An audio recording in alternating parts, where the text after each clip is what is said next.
এখন পাইকারি হারে মামলা হচ্ছে এবং এই মামলা নিয়ে একটা বিরাট ব্যবসা শুরু হয়ে গেছে। এর সঙ্গে রাজনীতিও জড়িত, অরাজনীতি জড়িত, অপরাজনীতি জড়িত, তার সঙ্গে সঙ্গে স্বার্থ সবকিছু জড়িত। মানে যেকোনো একটা গ্রুপকে প্রতিপক্ষ যার টাকা আছে, জমি আছে, দখল আছে, তাকে হেনস্থা করার জন্য ১ নম্বর আসামি শেখ হাসিনা, নিচে ২০০ লোকরে জড়িয়ে সে একটা বিরাট মামলা কোর্টে দিয়ে দিল, থানায় দিয়ে দিল। এখন থানা এবং কোর্টগুলো এরকম একটা মানসিক চাপের মধ্যে রয়েছে, তাদের কাছে এই ধরনের কোনো মামলা গেলেই তারা নিয়ে নিচ্ছে এবং এর একটা মামলাও টিকবে না। বিনিময়ে কি করবে? এই মামলাগুলো চালাতে গিয়ে যারা চালাবে, যারা রিসিভ করবে, পুরো সামাজিক যে স্ট্রেংথ গুলো আছে সেগুলো নষ্ট হয়ে যাবে। ফলে সবাই এখন বলা শুরু করছে যেই লাউ সেই কদু। তা আমরা কেন সেই লাউ ডক্টর মোহাম্মদ ইউনূসের মতো এরকম বিশ্ববিখ্যাত লোকের সঙ্গে আমরা কেন সে শেখ হাসিনার সেই লাউ আর ডক্টর মোহাম্মদ ইউনূসকে আমরা কদু কেন বলতে যাব? বোঝার চেষ্টা করেন। কাজেই এই লাউ কদু থেকে বাঁচাতে হলে এই ধরনের যে মামলা মোকদ্দমা, সেই মামলা মোকদ্দমা বন্ধ করতে হবে। এবং বিএনপি এখন বলছে যে না, কোনো মামলা গেলেই নেওয়া যাবে না, জিডি এন্ট্রি করেন, তদন্ত দেন, তদন্ত দিয়ে তারপর শেষে যদি সত্য প্রমাণিত হয় তারপর সেটা মামলা করেন। আর অথচ এরকম শত শত হাজার হাজার মামলা যদি হয়ে থাকে, তাহলে আওয়ামী লীগ যেভাবে মামলা করেছে, গায়েবী মামলা করেছে, তাহলে এই জমানাতে ডক্টর ইউনূসের সঙ্গে তাদের পার্থক্যটা কি হলো?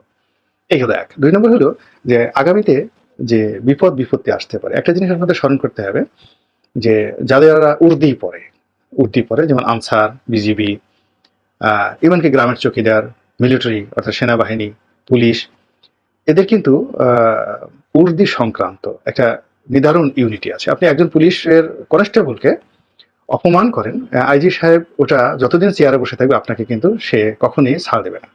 আপনি একজন আইজি সাহেবকে অপমান করেন, এটা যদি প্রকাশিত হয়ে যায়, একবার অজপাড়া গায়ের যাকে বলা হয় একজন কনস্টেবল ২০ বছর পরে হলে আপনাকে ঘৃণা করবে। ঠিক সেনাবাহিনীর মধ্যে একই অবস্থা। তো এখন এই যে আমরা যে কাজগুলো করেছি, মানে এই আন্দোলন হয়েছে, সংগ্রাম হয়েছে, তো এখানে আমরা হত্যা মামলা করছি, কিন্তু ক্রিমিনাল কেস অনুযায়ী ৫০ বছর পরেও, ১০০ বছর পরেও একটা ক্রিমিনাল কেস নতুন করে চালু হতে পারে। এখন আওয়ামী লীগের লোক যারা ক্ষতিগ্রস্ত হয়েছে তাদেরও কিন্তু মামলা করার সুযোগ থাকবে। তো এই বিষয়গুলো এখন যারা আছেন তাদেরকে একটা আইনি প্রক্রিয়ার মধ্যে আনতে হবে, যেন আগামীতে এই বিষয়গুলো নিয়ে যারা এই আন্দোলনের নেতৃত্বে আছেন, সরকারের নেতৃত্বে আছেন, তারা যেন ফেতনা এবং ফ্যাসাদের মধ্যে না পড়েন। দ্বিতীয়ত, এখানে নির্মমভাবে অনেক পুলিশ মারা গেছেন।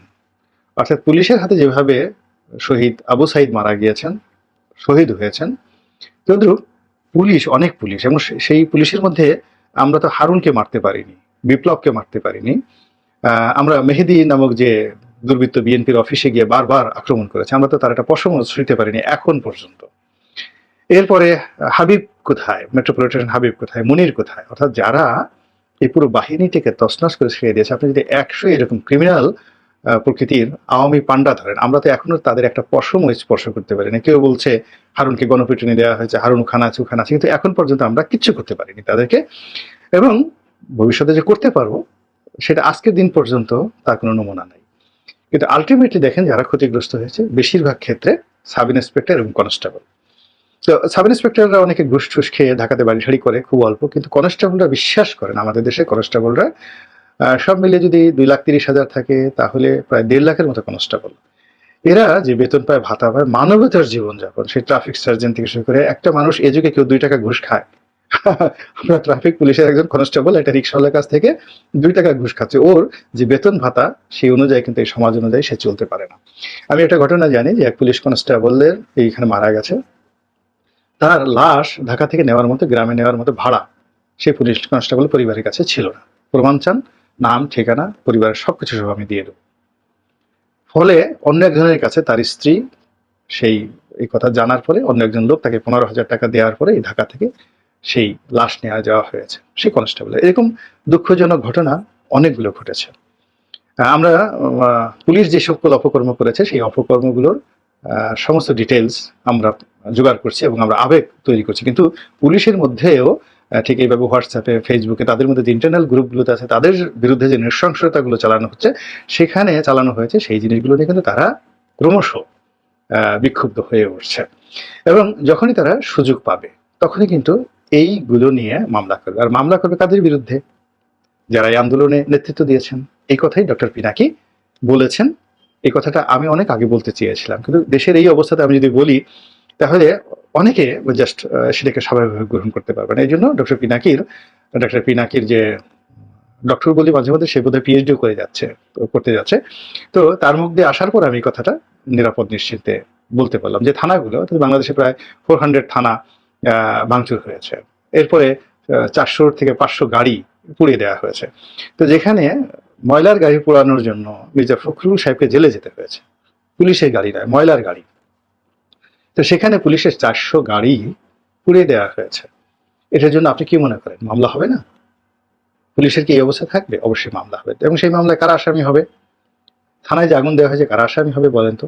ওই জায়গাটা ডাক্তার পিনাকি যে প্রশ্ন করেছে, বর্তমান প্রেক্ষাপটে এই প্রশ্নের মূল্য 1000 কোটি টাকার চাইতেও বেশি।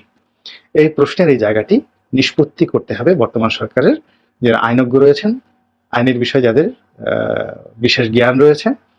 কি করে আগামী দিনগুলোতে এই আন্দোলনে যারা নায়ক, সরকার যারা পরিচালনা করছেন, তারা তো মূলত আমাদের উপকার করার জন্য এসেছেন। আমাদের উপকার করতে গিয়ে তাদের যদি কাপড় চোপড় না থাকে শরীরে, তাদের যদি জেলে যেতে হয়, তাহলে ভবিষ্যতে কেউ তো উপকার করতে আসবে না।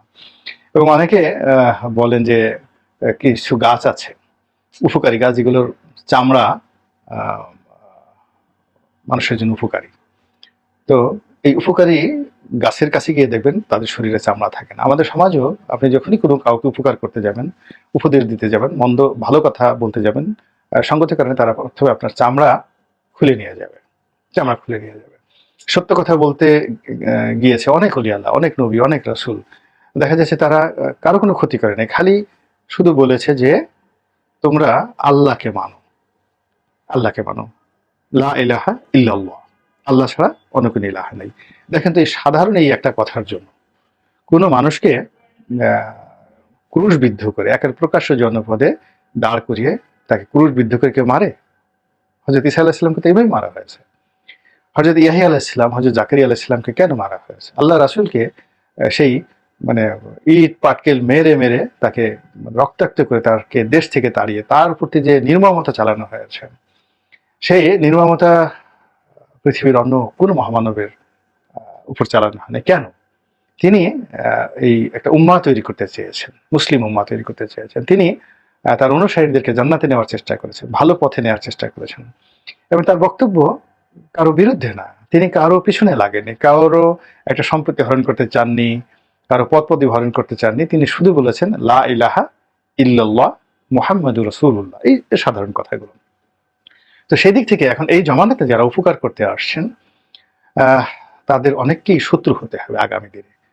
এটা সত্য, কিন্তু সেই শত্রুতারা যেন একটা সহনীয় অবস্থার মধ্যে থাকে এবং সেই শত্রুতা যেন তারা মোকাবেলা করতে পারেন। বিশেষ করে এই তরুণ প্রজন্মের সারা বাংলাদেশে যে সমন্বয়, বিভিন্ন স্কুল, কলেজ, মাদ্রাসা থেকে শুরু করে প্রায় লক্ষাধিক তরুণ এবং তরুণী যারা এই অভ্যুত্থানের জন্য নিজেদের জীবন বাজি রেখে রাস্তায় এসেছেন এবং তারা নিজ সমাজে, সংসারে ইতিমধ্যেই পরিচিত হয়ে পড়েছেন, অ্যাবাউট 1 লাখ। এখন এই 1 লাখ তরুণ এবং তরুণীকে আপনারা কিভাবে রক্ষা করবেন এবং বর্তমানে কিভাবে প্রোটেকশন দিবেন, ভবিষ্যতে কিভাবে প্রোটেকশন দিবেন, যেন তারা কোনো অবস্থাতেই ভবিষ্যতের পুলিশ দ্বারা ক্ষতিগ্রস্ত না হয়। কিংবা এখন যারা এই 17 জন বা এখন 22-23 জন যারা উপদেষ্টা রয়েছেন, উপদেষ্টার বিশেষ সহকারী রয়েছেন, তারাও যেন বিপদে না পড়েন। ওই কথাটাই ডক্টর পিনাকি বলেছেন যে যখন অভ্যুত্থান হয় তখন অনেক কিছু ঘটে। তিনি বলেছেন যে এতগুলো থানা যে আক্রমণ হলো, একটা থানা কেউ বলবে যে আমরা ছাত্ররা আক্রমণ করেছি? ছাত্ররা তো আক্রমণ করেনি। তাহলে এই থানাগুলো কারা আক্রমণ করেছে? ফলে এই আন্দোলন ঘটানোর জন্য পর্দার আড়ালে অনেক কিছু হয়েছে, গেম হয়েছে, রিগেম হয়েছে। তো সেই বিষয়গুলো তিনি ইন্ডিকেট করেছেন এবং তিনি ভবিষ্যতে হয়তো, আমি মনে করি যে এটা আরো ইন ডিটেলস বলবেন। তো এই বিষয়গুলো নিয়ে কিন্তু আগামীতে ফাইল খোলা হবে, এই বিষয়গুলো নিয়ে আগামীতে নাড়াচাড়া হবে এবং সেই নাড়াচাড়া যেন কোনো অবস্থাতে নিরীহ মানুষকে ক্ষতিগ্রস্ত না করে। যারা আমাদের উদ্ধার করার জন্য, শেখ হাসিনার সেই ফ্যাসিজম থেকে আমাদের উদ্ধার করার জন্য যারা আত্মত্যাগ করেছেন, কোনো অবস্থাতে যেন তারা বিপদে না পড়েন। আল্লাহ আমাদের সবাইকে হেদায়েত দান করুন এবং হেফাজত করুন। আসসালামু আলাইকুম ওয়া রাহমাতুল্লাহি ওয়া বারাকাতুহু।